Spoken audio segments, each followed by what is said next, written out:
Oke, Assalamualaikum warahmatullahi wabarakatuh. Selamat malam. Kami dari kelompok 3 Teknik Fondasi B ingin mempresentasikan hasil kerja kelompok kami, yaitu tentang fondasi di dalam. Dan ada pun anggota dari kelompok 3. Yang pertama, ada Ali Ahmadin dengan NIM 07211005, Dinda Siti Nur Aziza 07211021, Farid Rahmat Hidayat 07211034, Muhammad Asad 072150, Renjo Alejandro Obetson 07211073, Reza Rifalipi 07211074. Dan slide selanjutnya latar belakang akan dijelaskan oleh teman saya. Baik, untuk latar belakangnya, adapun suatu konstruksi yang kokoh dan stabil tergantung dari kemampuan dan kesesuaian pondasi yang menopang konstruksi tersebut. Pondasi adalah sebuah awal dari berdirinya suatu bangunan. Konstruksi bangunan sederhana seperti bangunan rumah tinggal cukup menggunakan pondasi dangkal. Namun untuk konstruksi bangunan bertingkat seperti gedung pencakar langit tentu membutuhkan pondasi dengan persyaratan-persyaratan khusus. Pondasi yang dijadikan alternatif pondasi dalam yaitu pondasi tiang pancang beton, spoon pile, dan pondasi board pile. Metode perhitungan untuk menganalisis daya dukung pondasi tiang pancang beton pun pile menggunakan metode Meyerhof dan O'Neill and Rees. Sedangkan untuk pondasi board pile menggunakan metode Meyerhof dan Scatman. Namun diperlukan pertimbangan metode mana yang memenuhi untuk itu. Maka perlu dilakukan analisis daya dukung berdasarkan data geoteknik dengan menggunakan data sondir dan data NSPT sehingga didapatkan hasil yang realistis. Yang selanjutnya di rumusan masalah. Yang pertama, bagaimana perencanaan dimensi dan kedalaman pondasi tiang tunggal dan tiang kelompok. Yang kedua, bagaimana menghitung penurunan. Yang ketiga, bagaimana cara menggambar penampang pondasi dengan skala yang sesuai. Lalu ada tujuan. Yang pertama, menghitung perencanaan dimensi dan kedalaman pondasi tiang tunggal dan tiang kelompok. Yang kedua, menghitung mengetahui cara menghitung penurunan. Yang ketiga, menghitung cara menggambar penampang pondasi.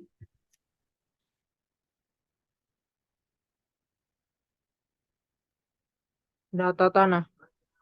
Data pada tabel diperoleh data untuk perhitungan pada lapisan 1 atau L1. Terdapat tabel lapisan 4 meter dari permukaan tanah dengan berat isi basa gamma B sama dengan 1350 kg per meter kubik. Berat isi jenuh gamma sat sama dengan 1560 kg per meter kubik. Kohesi tanah C sama dengan 288 kg per meter persegi dengan sudut gesek sama dengan 0 derajat. Lalu pada lapisan 2 atau L2 diperoleh kedalaman tanah 9 meter dari permukaan tanah dengan berat isi basa gamma B 1650 kg per meter kubik. Berat isi jenuh gamma sat 1766 kg per meter kubik. Kohesi tanah 0 dengan sudut gesek 25 derajat dan lapisan 3 atau L3 didapatkan kedalaman 14 meter di bawah permukaan tanah dengan berat isi basah gamma B-nya 1720 kg per meter kubik, berat isi jenuh gamma sat 1954 kg per meter kubik, kohesi tanahnya 0 derajat dengan sudut gesek 36 derajat sampai pada lapisan terkeras atau batuan pada tanah.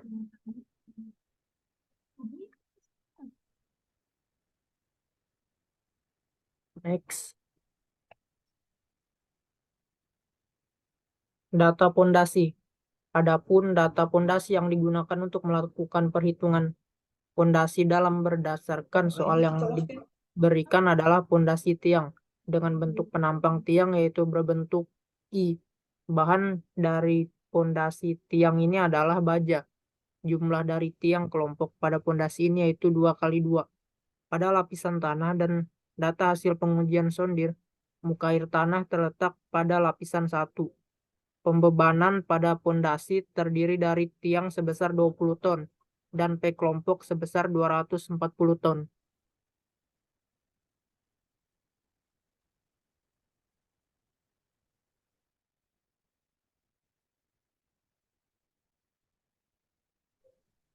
Oke, selanjutnya hasil dan pembahasan.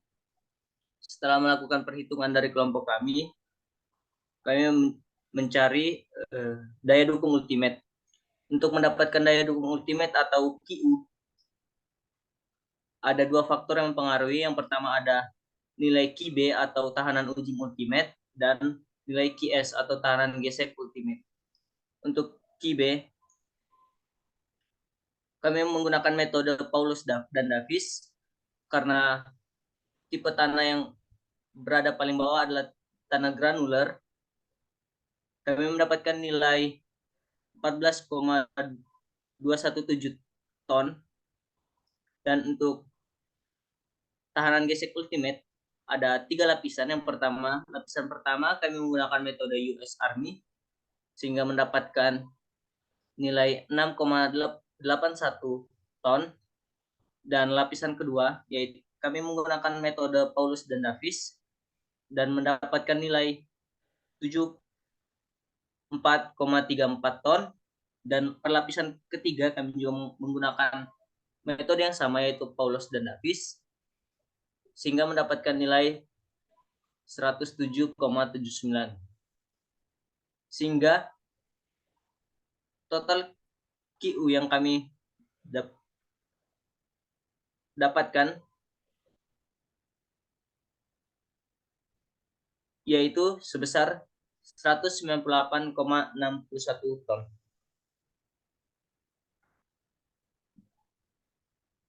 Terus selanjutnya ada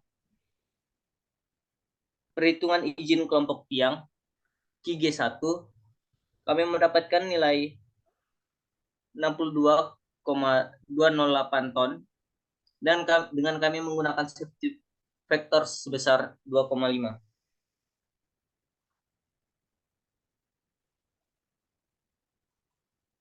Dan kapasitas izin yang tiang tunggal kedua QG2 kami mendapatkan nilai sebesar 1948,33 kilonewton atau 198,67 ton. Dalam pengecekan beban seharusnya yang digunakan adalah kapasitas yang terkecil, namun dalam kasus ini tidak digunakan yang paling terkecil karena perhitungan QG1 mengasumsikan lapisan tanah adalah tanah kohesif dengan kedalaman 27 meter, sehingga tidak sesuai dengan data tanah yang ada. Oke, next.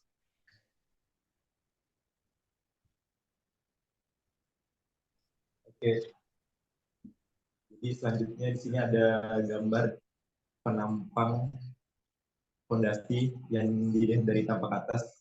Di sini terlihat bahwa fondasi yang kami desain itu berbentuk atau profil dari IWF, di mana dengan dimensi 500 kali 300, yang jarak antar fondasinya itu sebesar 1 meter, dan dari tepi pile itu jaraknya 0,5 meter.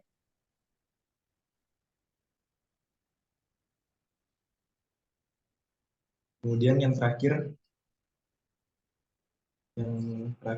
kesimpulan dari perencanaan fondasi dalam yang kami laksanakan.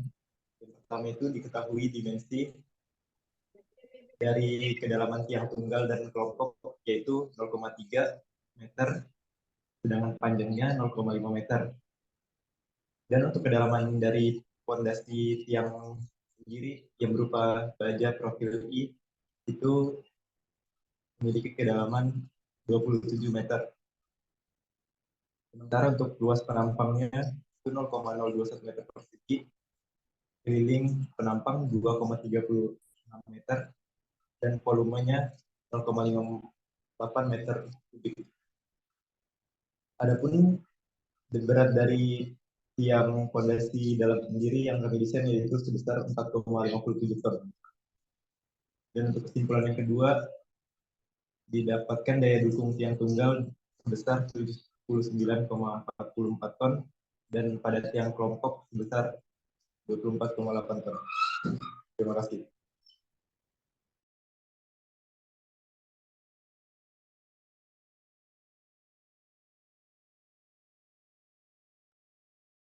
Oke, mungkin cukup sekian presentasi tentang laporan atau PPT Pondasi Dalam dari kelompok 3. Kurang lebihnya mohon maaf. Wassalamualaikum warahmatullahi wabarakatuh. Terima kasih.